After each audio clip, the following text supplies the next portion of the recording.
हमारा किस्मत खराब है कि हमने इस ईयर पेपर दिया और इस ईयर ऐसा हुआ, या फिर एजुकेशन सिस्टम पे क्वेश्चन मार्क आता है। अब आगे हम सोचे तो सोचे क्या, अगर आज मैं 650 लाख के 52 लाख के भी ये सोच रही हूँ कि मुझे कॉलेज मिलेगा कि नहीं मिलेगा, ये सब पेपर लीक का मामला हुआ चाहे जो भी हुआ, इसमें इतना डिफरेंस क्यों हो रहा है? अगर आपको सुनवाई करना है जल्दी कराओ ना। फ्रेंड से कि वो लोग बिलख रहे होते यार, भगवान इतना नाइंसाफी क्यों कर रहे हैं हमारे साथ। नमस्कार दर्शक, देख रहे हैं आप, मैं हूं अमित कुमार।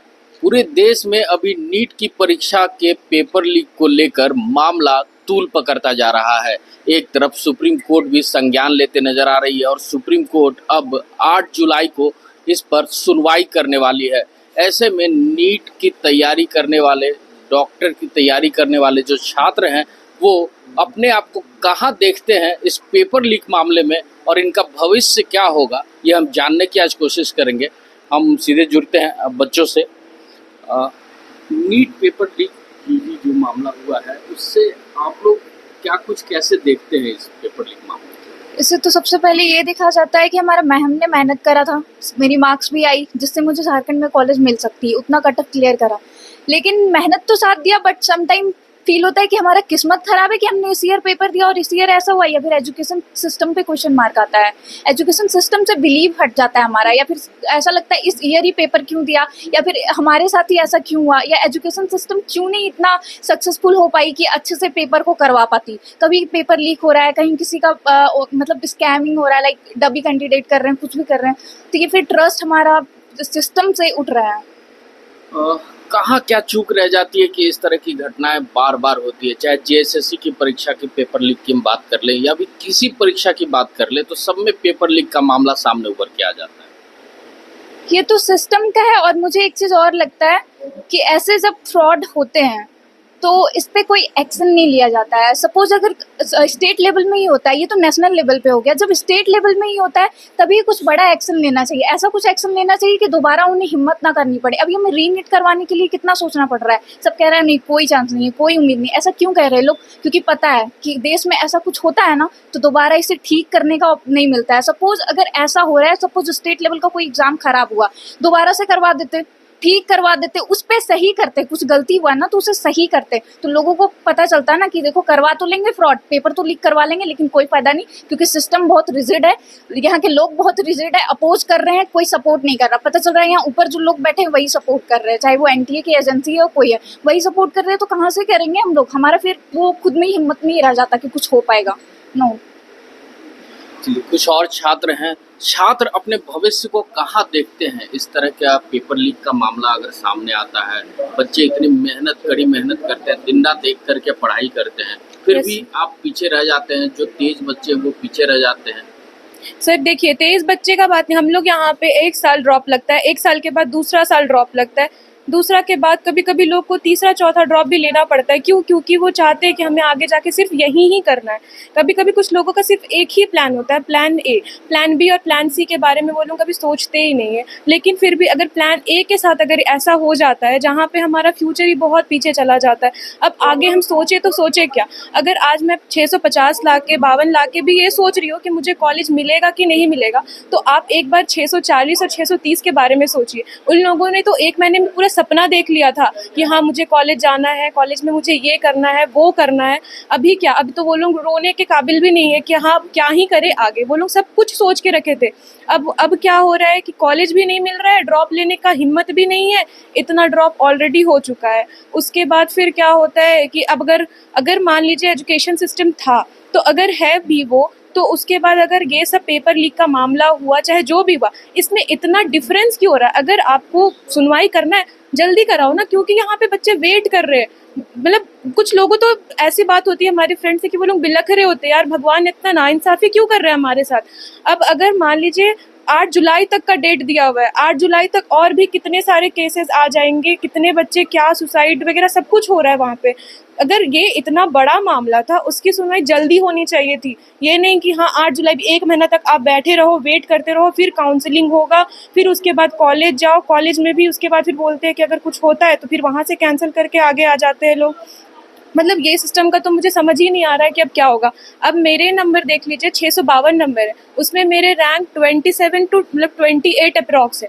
अब 28,000 अप्रॉक्स मेरे रैंक है, जहाँ पे मेरे रैंक 8,000 होने चाहिए थे, वहाँ पे 28,000। तो अब आप ये सोचो कि मेरे सीट कितने पीछे आ गई है। अभी मैं जहाँ पे आराम से गवर्नमेंट सीट एक्सपेक्ट कर सकती थी, वहाँ पे मुझे बॉर्डर लाइन पे वो मुझे सोचना पड़ रहा है कि सीट मिलेगा भी कि नहीं मिलेगा। चलो देखते हैं, लगता तो है कि झारखंड स्टेट में होने का ये फ़ायदा है कि हाँ चलो लास्ट तक जाते जाते कोई सीट मिल जाएगी, लेकिन बाकी जो उससे पीछे वाले बच्चे उन्होंने भी तो बहुत मेहनत किया था, तो उनको भी एज अ सीट मिलना चाहिए।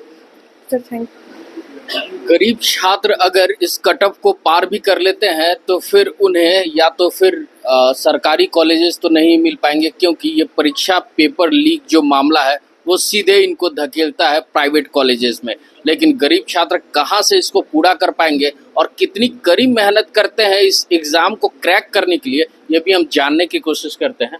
इस एग्ज़ाम को क्रैक करने के लिए आप जो इतनी कड़ी मेहनत करते हैं, बच्चे पीछे रह जाएंगे अगर इस टाइप के पेपर लीक का मामला हुआ तो फिर कहाँ देखते हैं गरीब बच्चे कहाँ अपने आप को ठहरा पाएंगे। गरीब बच्चों के पास ज़्यादा ऑप्शंस होते नहीं हैं, उनको अपना घर देखना पड़ता है, अपने पेरेंट्स के लिए कुछ करना रहता है, तो उनके पास रह दे के एक ही चांस रहता है कि अच्छा से मेहनत करे, नीट क्वालिफाई करे, ताकि अच्छा फ्यूचर हो, ताकि अपने पेरेंट्स के लिए कुछ कर सके। फिर ऐसे टेस्ट में भी अगर नेशनल लेवल पे चीटिंग होने लगा तो कितना ख़राब बात है। बच्चा लोग का मेहनत पूरा ख़राब हो जाता है, उनका भविष्य ख़राब हो जाता है। अभी कुछ दिन पहले इलेक्शन था, अभी इस एज में सबका पहला वोट होता है, हम लोग ने पहला वोट दिया, हम लोग को कितना अच्छा लगा कि सोसाइटी में कुछ कंट्रीब्यूट कर रहे हैं, और अब हम लोग के साथ ही ऐसा होने लगा तो कितना डिप्रेसिंग बात है। इस सरकार के पूरी सिस्टम के तरफ से जो फेल्योर है वो फेल्योर कहीं ना कहीं छात्रों का भविष्य अधर में लटकाता नजर आ रहा है। कैसे देखते हैं इस पेपर लीक मामले को? जैसे मतलब कि पिछले साल का देखा जाए कट ऑफ, तो जैसे 620 से 720 के बीच में 13,000 बच्चे थे। इस बार 650 मार्क्स पे वो 30,000 रैंक है।